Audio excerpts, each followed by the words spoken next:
মানে পুরা ভেঙে গেছে আর কি সবগুলো। দেখ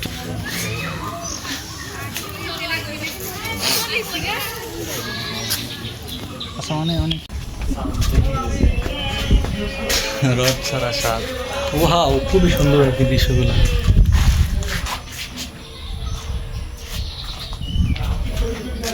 দেখেন এই মোবাইল হাতে কি ইয়ে মিল আছে না, দেখছেন কি কালার আছে? এখান দেখতেই পাচ্ছেন আমরা মালটা বাগানে চলে আসছি আর কি এখানে। এই যে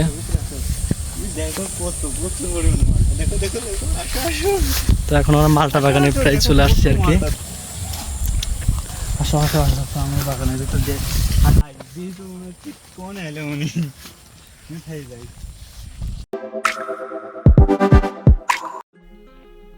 Hey guys, আসসালামু আলাইকুম, welcome to my new another blog. Right now আজকে আমরা যাচ্ছি জমিদার আজিম চৌধুরীর বাড়িতে। আর এই জমিদার বাড়িটি প্রায় 250 বছর আগে পুরনো। আর এই জমিদার বাড়ির লোকেশনটি হচ্ছে পাবনা সুজানগর উপজেলার দুলাই গ্রামে। এর ব্লগে থাকছে আজিম চৌধুরীর বাড়ি নিয়ে, তো চলুন যাওয়া যাক। গাইস, কাশীনাথপুর থেকে বাসে করে রওনা দিলাম পাবনা সুজানগর উপজেলার দুলাই গ্রামে। আর আমার সাথে আছে রাফসান। তো আজকের ব্লগে থাকছে জমিদার আজিম চৌধুরীর বাড়ি নিয়ে। আর এইটা হচ্ছে আমাদের কাশীনাথপুর বাজার। তো অলরেডি আমাদের বাসটি ছেড়ে দিয়েছে, আমরা এখন চলে যাচ্ছি। তো আমাদের বাসটি দুলাই বাজারে নামিয়ে দেবে, তো চলুন যাওয়া যাক।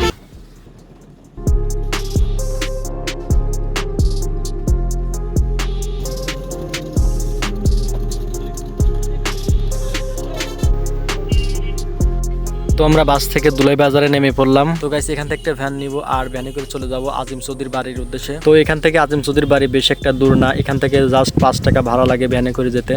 তো চলুন যাওয়া যাক। তো গাইস, আমাদের চ্যানেলে যারা নতুন অবশ্যই একটি সাবস্ক্রাইব করে দিবেন, আর ফেসবুক থেকে দেখলে অবশ্যই একটি ফলো দিয়ে পাশে থাকবেন।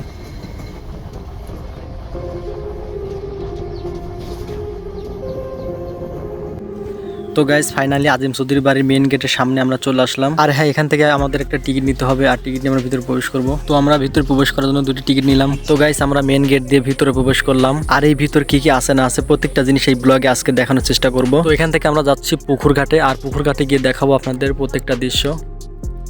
তো পুকুর পাড়ে ছাউনিগুলো দেখতে খুবই সুন্দর। গাইস, এই হচ্ছে আজিম চৌধুরীর বাড়ি প্রথম পুকুর ঘাট। আর এই পুকুরগুলো প্রায় 250 বছর আগে খনন করা হয়। আর এরকম পুকুর বাড়ির চারপাশে খনন করা আছে। তো গাইস, পুকুরগুলো দেখতে খুবই সুন্দর লাগছে। তবে এখানে প্রচুর মাছ চাষ করা হয়, আমরা দেখতে পেলাম এখানে। তো পুকুরগুলো অনেক জায়গা নিয়ে করা হয়েছে, আমরা দেখতে পেলাম। তবে এই পুকুরের যত নৌকা আছে এই চাচার হাত দিয়ে তৈরি করা হয় অনেক আগে থেকে।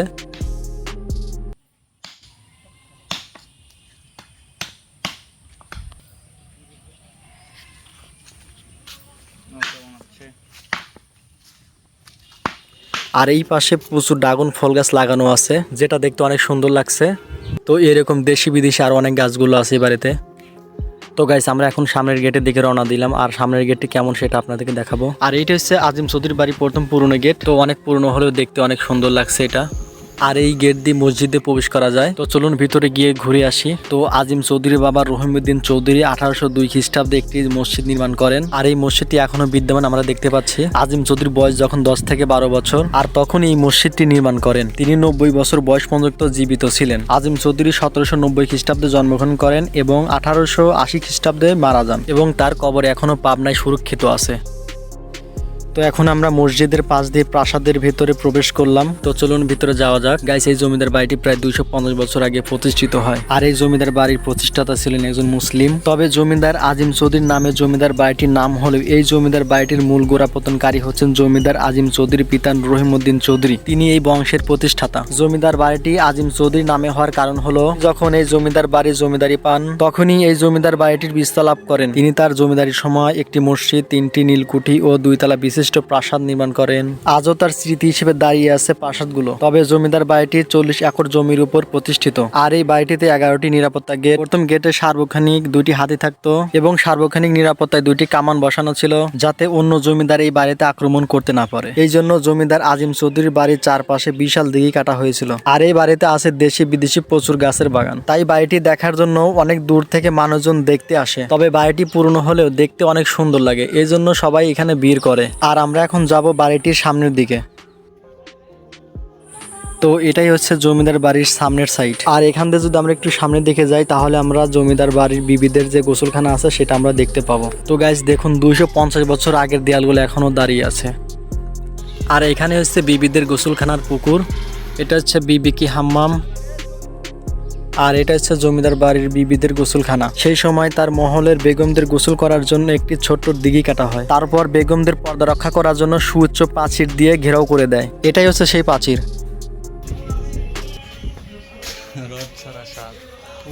খুবই সুন্দর আর কি দৃশ্যগুলো।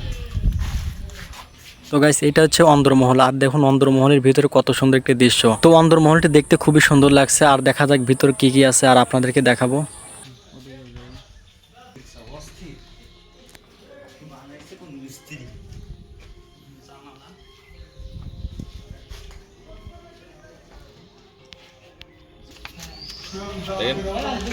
তো গাইস, এই ছিল জমিদার বাড়ির অন্দরমহলের ভিতরের সাইড, আর আমরা ভিতরের সাইড দিয়ে একটু ঘুরলাম, আর এখান থেকে এখন বের হয়ে যাব।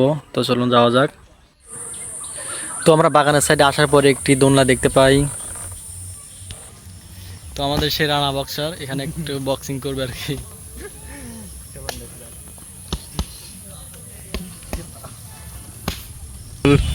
বাচ্চামো করছে দোলনায় বসে বসে।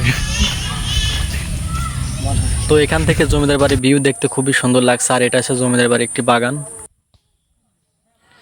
আর এইটা হচ্ছে জমিদার বাড়ির বিশাল একটি বাগান। তো এখানে বিভিন্ন ধরনের গাছ লাগানো আছে, আর হ্যাঁ, এটা দেখতে খুবই সুন্দর লাগে। আর গাইস, এখন আমরা যাচ্ছি মালটার বাগানে। তো এখন আমরা মালটা বাগানের দিকে যাচ্ছি, আর এটাই হচ্ছে মালটা বাগানের গেট। তবে এখানে প্রবেশ নিষেধ। তারপর আমরা যাচ্ছি ভিতরে, দেখা যাক কি আছে আর এবং আপনাদেরকে দেখাবো। তো আমরা আর একটা পুকুর দেখতে পেলাম মালটা বাগানে, আর এখানেও মাছ চাষ করা হয়। মোটামুটি দৃশ্যটা দেখতে খুবই সুন্দর।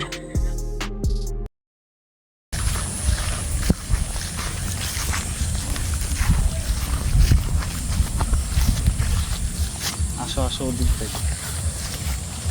গাইস, দেখতেই পাচ্ছেন আমরা মালটা বাগানে চলে আসছি আর কি। এখানে এই যে দেখো কত প্রচুর পরিমাণে মালটা। দেখো দেখো দেখো, আসো আসো। তো এখন আমরা মালটা বাগানে প্রায় চলে আসছি আর কি।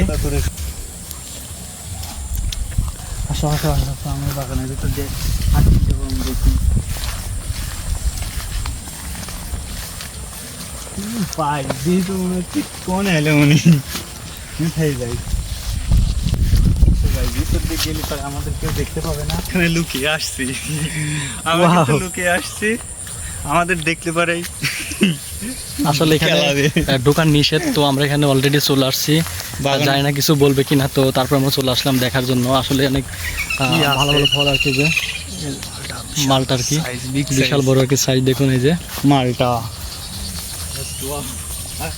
আরো একটু ভিতরে যাচ্ছে আর কি, দেখা যাক কি আছে ভিতরে। কতগুলো আমরা গাছ। ওয়াও,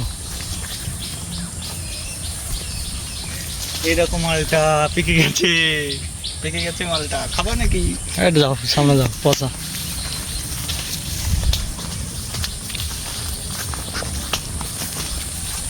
তো এখানে কি আমরা তো আসো একটু সামনের দিকে যাওয়া যাক। পিছনের ক্যামেরা দেখাও। এই যে এই পাশে আছে, ও কি জায়গা আমরা চলে আসছি এখানে, দেখুন খুবই সুন্দর। ওই পাশে দেখেন ওই যে সেই। তো গাইস, এখান থেকে সেই মসজিদটি দেখা যাচ্ছে। আমি যদি আপনাদেরকে জুমকে দেখাই তাহলে আপনারা দেখতে পাবেন। তো আমরা এখন এই পারে চলে আসছি। তো আমার সাথে আছে রাফসান, আর আমরা এখন সামনের দিকে একটু যাচ্ছি। এই কি গাইস, তারপরে আমি এখন এগুলো নিয়ে যাব। গাইস, এখানে আসার পর দেখলাম প্রচুর তাল পড়ে রয়েছে। আসলে এগুলো খাওয়ার মতো না, দেখতে খুবই সুন্দর লাগলো। তো গাইস, অলরেডি সন্ধ্যা হয়ে গেছে, এখন আমরা চলে যাব, আর আমরা এখান থেকে বিদায় নিব। যদি আমাদের ব্লগটি দেখে ভালো লেগে থাকে তাহলে অবশ্যই চ্যানেলটি সাবস্ক্রাইব করে দিবেন এবং বেল আইকনটি বাজিয়ে দিবেন। আর যারা ফেসবুক থেকে দেখছেন অবশ্যই একটি ফলো দিয়ে পাশে থাকবেন। আর হ্যাঁ, লাইক কমেন্ট করতে ভুলবেন না। তো সবাই ভালো থাকবেন, সুস্থ থাকবেন, দেখা হচ্ছে নতুন কোনো ব্লগে।